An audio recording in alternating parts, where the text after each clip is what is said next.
This is my oldest son here, Nathan.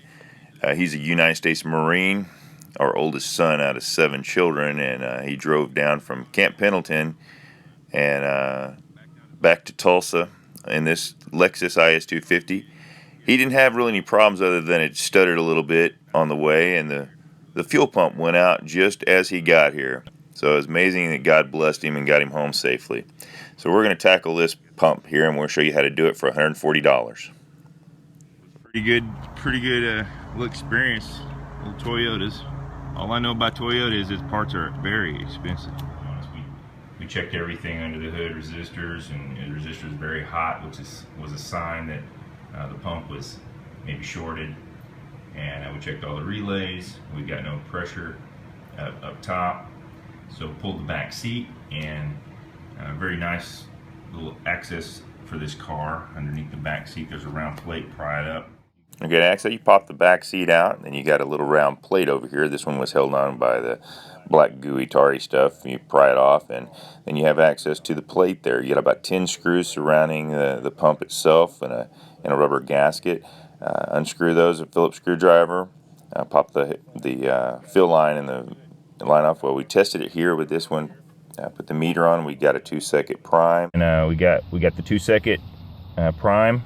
Came on for 2 seconds, so we know it's getting power. Pump did not make a noise, did not run. So we're gonna pull it out and see if we can just replace the motor alone, because these things are $920. There's no videos online about this thing anywhere. We had very little information we could find as we were researching it, and so we wanted to make this video. Also, one thing too, also when you're working with these kinds of things, let me tell you this, be careful. You're working with gasoline, this whole entire thing holds about a pint of gasoline when you pull it out, and you're going to want to turn it over a few times, dump it out a few times, and it's still going to have all the hoses and different things are full of gas. Get all that gasoline out, we kind of give it a good dumping again, wipe it down. Just be careful with gasoline fumes, etc. But then the sending unit right here, this is delicate. You're going to be pulling on it and prying on this thing and turning it around. You do not want to bend this bracket. This right here sends the information to your fuel gauge, and if you get it a little bit out of whack, it's not going to work right. And you've just done all this work for no reason. We're going to try to replace the motor on this thing. It sits right in the center of the pump, and it $920. $920. We've seen it as high as $1,400. That's ridiculous. So we're going to try to replace the motor alone. It's $170. Anyway, to take it apart, here's what we got to do. We'll depress it, and on this side there is a C-clip right here. So the C-clip on the end of that bar right there.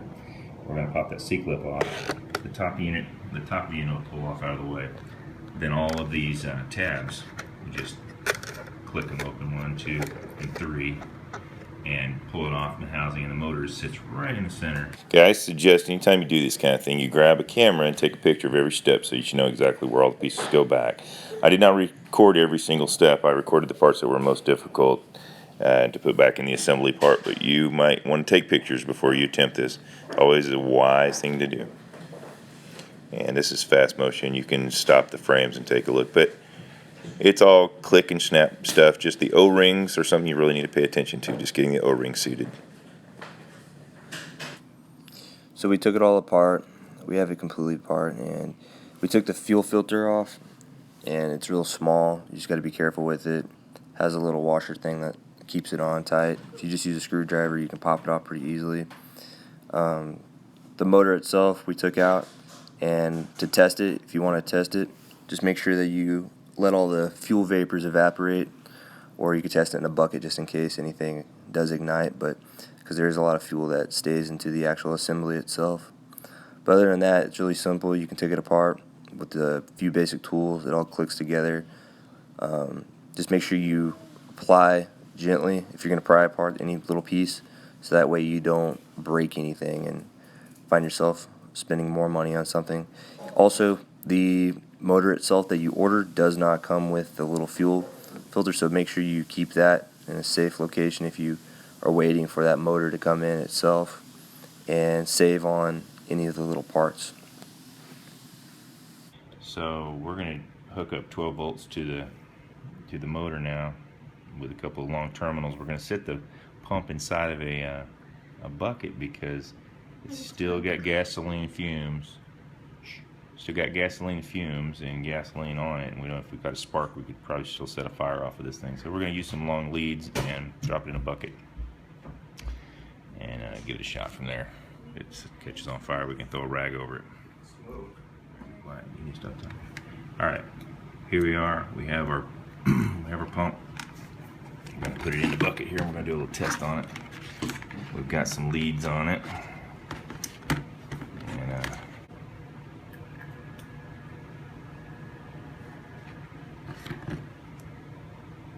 okay, it's not running strong though at all. No. Matter of fact, you can hear it running at all now. You want to turn up the amp a little bit, or? Yeah, kick it over 6 amps. Yeah, it's overheating. You can feel it. Can we turn it to 6 amps? Well, it's melting these wires down. It's about to melt the wires down. Yeah, they're getting very hot. How do you Let's reverse them. Boy, man, getting very hot. Yeah, ouch. So that motor is shot. That's why that resistor was burning up. It's short on it. Because it's trying hard. Yeah, we're going to reverse it. Well, here we have bonus footage of our pump as we tore it apart. We dissected this thing. I've always been curious about how these things work and exactly what the inners are looking like. And so we busted it off. First of all, we got the brass top off, which houses the impeller, which is like a turbine. And that little booger spins so fast, it does all the pumping and pulls the gas up at several psi. I think it's 60, I believe. Anyhow, about the size of a quarter, about thickness of 2 of them. And then underneath it, you got your motor and your windings and your magnets and all. So we split this little guy open with a hammer and some crude tools, and we just split it up in pieces and got it all apart to see what it was like. As we get in there, you can see the contacts and the brushes and the springs. They wore down quite a bit on the top of that motor where they ride and make contact. Wore a deep groove in there, and so there they are. We smashed them all to pieces and laser-like, dissecting here. But we got it apart. That's where the springs sit underneath those 2 contacts, and then they touch the brushes and little graphite brushes. And as we pull it apart here, you can see the motor. You'll see the damages in, and there's the springs. And just trying to show you how it kind of went there. It's not necessary really, but kind of see how the thing works. Just a motor. And that's it. Simple motor. And here's the windings. There's the top of it. Got wore down, and there it is. That's why it failed. It's just completely shorted. We got the pump in, ordered, sent it in overnight. Nathan got it in, and here's the new pump. It didn't come with a filter, so we put the old one back on. And that little locking washer that compresses over the little nub in the middle, that's a booger. And what we ended up doing is a flathead screwdriver turn on its side. Sure, once you get it on there, just push down as hard as you can on both sides.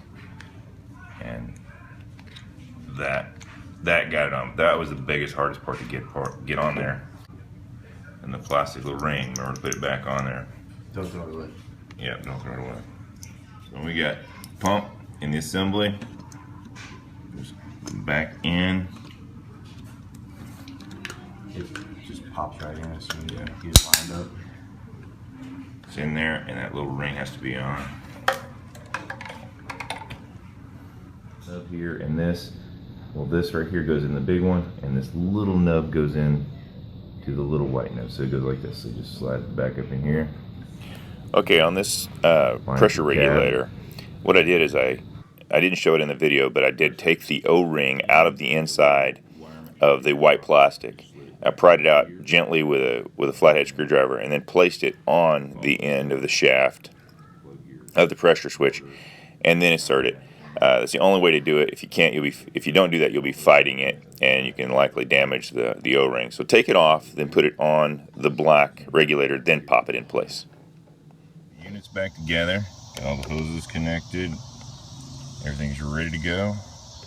Now we're just gonna put it back in the car. There's a black hose down there laying on the bottom. We have to grab it and bring it back over and reconnect it to this big fitting here. Got it all hooked up. all the lines back on.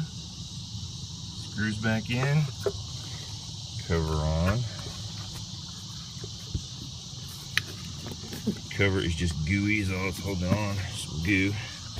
I think it'll reseal. I bet it actually dry better now because it was sputtery before. Yeah. So who's your daddy? You're my daddy. Burl, Alan, Ray, Nicholson helped me fixing this Lexus is250, and it was greatly appreciated and very much helpful. I learned a lot. It was really good. Sound good. Listen to it. To the purr, baby.